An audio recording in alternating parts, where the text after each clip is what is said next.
ज़रा सोचो, एक आदमी पेट्रोल पीकर बहुत ज़्यादा ताकतवर हो जाए, लेकिन जैसा हमें चीज़ों में दिख रहा है, वैसा असल में है नहीं।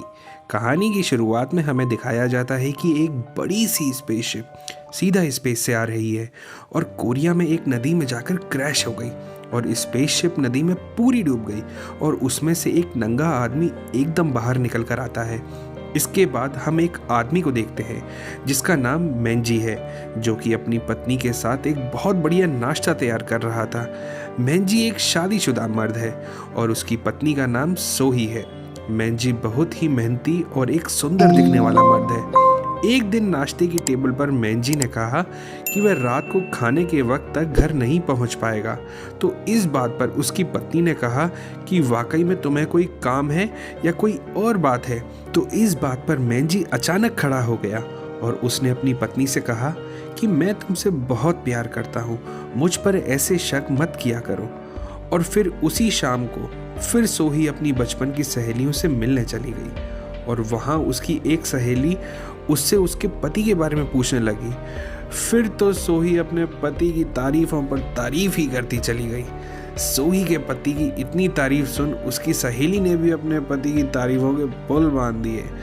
उन सब में एक सहेली थी सारा, जिसके बारे में अफवाह थी कि उसने अपने पति को मार डाला है, क्योंकि सारा को शक था कि उसके पति का कहीं बार चक्कर चल रहा है। दोस्तों, उसके बाद सोही अपनी सहेलियों के साथ शाम बिताकर घर देर से लौटी, जब तक मेंजी सो चुका था। अचानक सोही की नज़र मेंजी के हाथों पर गई, जिस पर उसे कुछ निशान दिखे और उसके फ़ोन पर एक कॉल भी आई जो कि अचानक कट गई।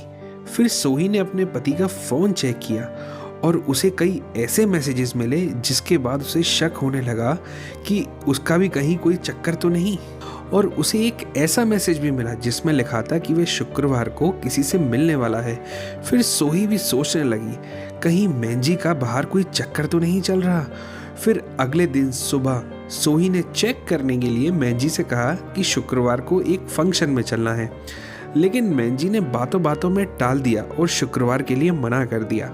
अब ये बात सुनकर सोही का पारा बढ़ गया और उसका शक यकीन में बदल गया कि उसके पति का भी कोई बाहर चक्कर ज़रूर चल रहा है।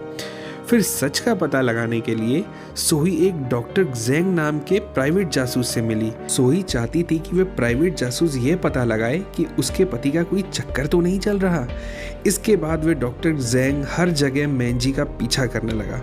पीछा करने के बाद डॉक्टर जेंग को मेंजी के बारे में बहुत कुछ पता लगा और उसने सोही से मिलकर कहा कि उसका पति उसे धोखा तो दे ही रहा है, लेकिन वह कोई आम आदमी नहीं लगता। वह बहुत अजीब किस्म का इंसान है, क्योंकि मेंजी अपना ज़्यादातर वक्त क्लब, जिम और गोल्फ कोर्स में बिताता था और उसका चक्कर बहुत सी लड़कियों से चल रहा था। वह सुबह सुबह उठकर बहुत सारी वाइन पीता था। डॉक्टर जेंग ने बताया कि मेंजी तो पहले से ही 3 शादियां कर चुका है और उसकी 3 पत्नियां या तो गायब हैं या भगवान को प्यारी हो चुकी हैं।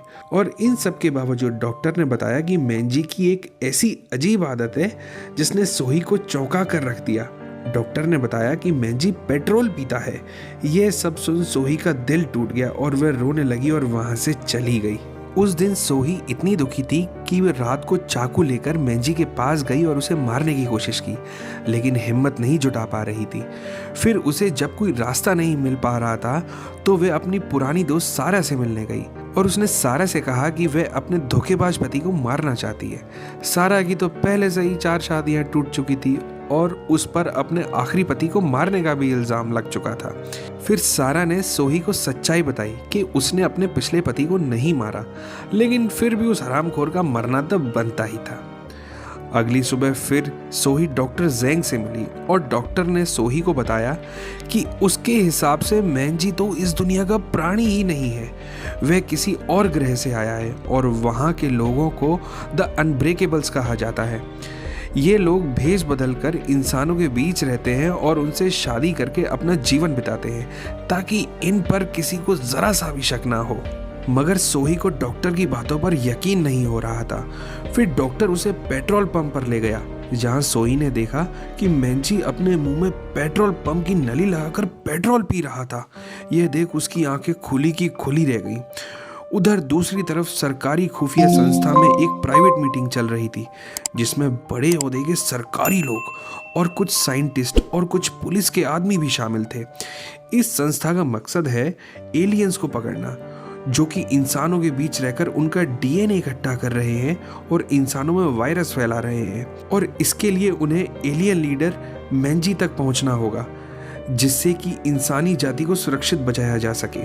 और दूसरी तरफ सोही अपने घर पहुंची और उसने फ्रिज में से बोतल निकालकर पानी पिया, लेकिन मेंजी ने पहले ही पानी में जहर मिलाया हुआ था और पानी पीते ही सोही जमीन पर गिर बेहोश हो गई।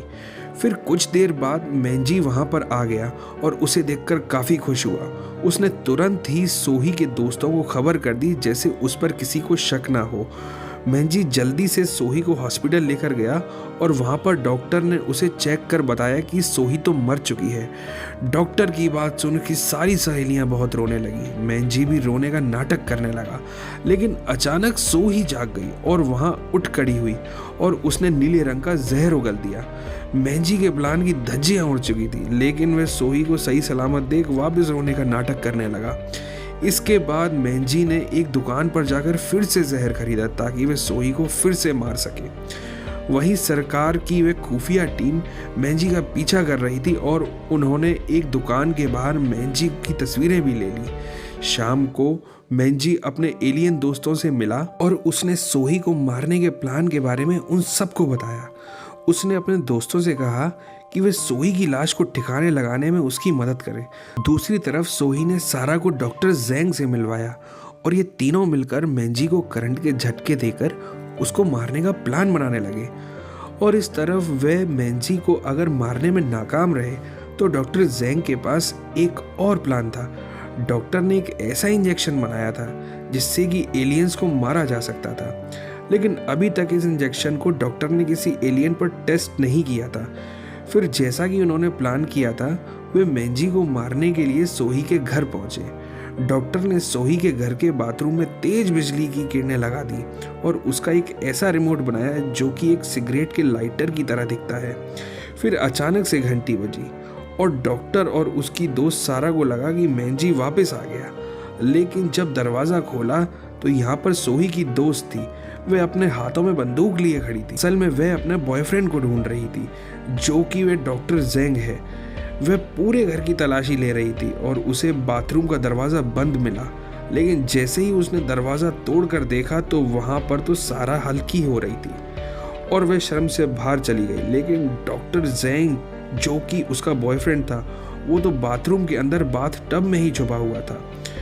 सोही की दोस्त बहुत परेशान थी और उसने पीने के लिए सिगरेट निकाली, लेकिन उसके पास जलाने के लिए लाइटर नहीं था। तो उसने पास में पड़ा वह लाइटर जैसा दिखने वाला रिमोट उठा लिया और उसका बटन दबा दिया। बटन दबाते ही अंदर डॉक्टर को जोरदार करंट के झटके लग गए और जैसे ही तीनों लड़कियां डॉक्टर को देखने के लिए बाथरूम के अंदर गईं तो वहां पर डॉक्टर तो मर चुका था। तीनों ने मिलकर डिसाइड किया कि कोई किसी को कुछ नहीं बताएगा और अब मिलकर डॉक्टर की लाश को ठिकाने लगाएंगे।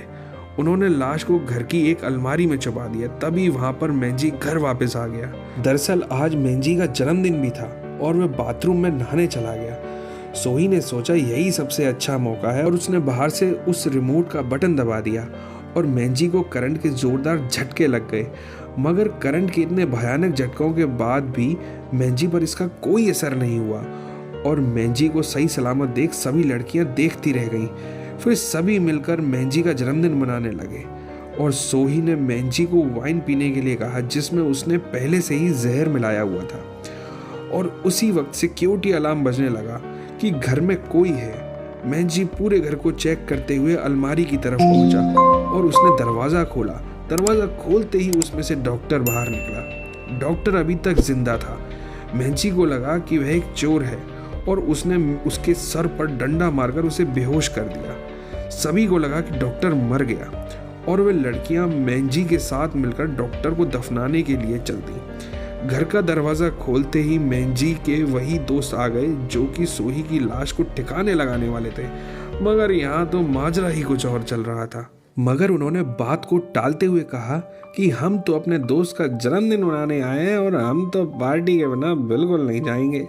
मैंजी ने अपने दोस्तों को घर में वाइन पीने के लिए छोड़ दिया और खुद लड़कियों के साथ डॉक्टर की लाश को ठिकाने लगाने के लिए चला गया। मैंजी डॉक्टर की लाश को दफनाने के लिए गड्ढा खोद ही रहा था कि सोही ने उसके सर पर डंडा मारकर उसे भी उसके साथ ही दफना दिया और तीनों को लगा कि अब बला टल गई। लेकिन अचानक मैंजी का सर जमीन से बाहर आ गया। ये सब देख वे तीनों बहुत डर गई और वहां से भागने लगी और मैंजी भी उनका पीछा करने लगा। भागते भागते मैंजी उनकी गाड़ी के ऊपर चढ़ गया और इन सब के बीच गाड़ी का एक्सीडेंट हो गया और मैंजी पहाड़ी से नीचे जा गिरा। लड़कियों ने मैंजी की लाश को ढूंढा पर उन्हें नहीं मिली और इसके बाद वे तीनों लड़कियां सोही के घर वापस लौट आई और घर में आकर उन्होंने देखा कि मैंजी के सारे दोस्त मरे पड़े हुए थे क्योंकि उन सब ने वे जहरीली वाइन पी ली थी। ये सब देख उन तीनों की सिट्टी पिट्टी गुम हो गई और वह उन सभी की लाश को ठिकाने लगाने के लिए वहां से तुरंत चल दी। रास्ते में तो पुलिस की चेकिंग चल रही थी और पुलिस ने उन्हें रोक लिया और तीनों लड़कियां कहने लगी कि सर ये लोग तो हमारे पति हैं, दारू पीकर टल्ली हो गए और हम इन्हें घर ले जा रहे हैं, पियक्कड़ थे सारे के सारे। मगर पुलिस उन्हें पुलिस स्टेशन ले गई और उन्होंने डॉक्टर जैंग को भी पकड़ रखा था और वे उन्हें आवारा गुंडा लग रहा था। मगर जब तक उसकी याददाश्त जा चुकी थी डॉक्टर की उन करंट के झटकों की वजह से। उधर इतनी ऊंचाई से गिरने के बाद भी मैंजी बच गया। ऊपर आते ही उसे पेट्रोल दिखा और वह पेट्रोल पीने लगा और पेट्रोल पीते ही उसके सारे जख्म अपने आप ही भरने लग गए और वह एकदम पहले के जैसे तंदुरुस्त हो गया। इसके बाद वह सोही और उसकी सहेलियों को पुलिस स्टेशन से छुड़ाकर अपने साथ ले गया और गाड़ी में वो उन तीनों से कहने लगा कि वह अब बताएगा कि उन्होंने उसे धोखा देकर कितनी बड़ी गलती की है। और उसी वक्त गाड़ी में सोही की सहेली ने अपना चाकू निकाला और मैंजी के सर पर दे मारा। चलती गाड़ी का फिर से एक बार एक्सीडेंट हो गया लेकिन तीनों लड़कियां सही सलामत बच गईं और वहां से भाग गईं। कुछ देर बाद मैंजी भी उठा और उसके सर पर चाकू अभी भी गड़ा हुआ था। वहां से भागकर तीनों लड़कियां एक फैक्ट्री में छुप गईं लेकिन मैंजी ने अपनी एलियन शक्तियों से उन्हें ढूंढ लिया और मैंजी सोही का गला दबाकर उसे मार ही रहा था। उसी वक्त उसे रोकने के लिए वहां पर कुछ ऑफिसर्स पहुंच गए और वहां पर जोरदार झगड़ा शुरू हो गया लेकिन इसने उन्हें अपनी तिलिस्मी शक्तियों से उठाकर दूर फेंक दिया। उसके बाद वहीं पर किसी तरह वह डॉक्टर जैंग पहुंच गया। उसने अपना बनाया वो इंजेक्शन सोही को थमा दिया और सोही ने वो इंजेक्शन मैंजी की पीठ पर दाग दिया और देखते देखते मैंजी की मौत हो गई। इसके बाद सीन शिफ्ट होता है। 1 साल बाद पहुंचता है जहां पर तीनों सहेलियां मिलकर पार्टी कर रही थी और वह डॉक्टर अपनी गर्लफ्रेंड के लिए फूल लेकर आता है। इसके बाद सीन शिफ्ट होता है और हम अचानक देखते हैं कि सोही अपनी गाड़ी से एक पेट्रोल पंप पर पहुंचती है और पेट्रोल का पाइप ऐसे उठाती है जैसे कि वह पेट्रोल पीने वाली है और इसी के साथ कहानी यहीं ख़त्म हो जाती है। दोस्तों अगर वीडियो पसंद आई हो तो हमारे चैनल सिनेमा इनसाइट्स हिंदी को सब्सक्राइब ज़रूर कर देना ऐसी बढ़िया बढ़िया मूवी के रिव्यूज़ के लिए और हमारी वीडियो को लाइक भी कर देना और शेयर भी कर देना। दोबारा मिलेंगे अगले वीडियो में अगले रिव्यू के साथ। जब तक के लिए बाय बाय, टेक केयर, धन्यवाद, सत श्री अकाल।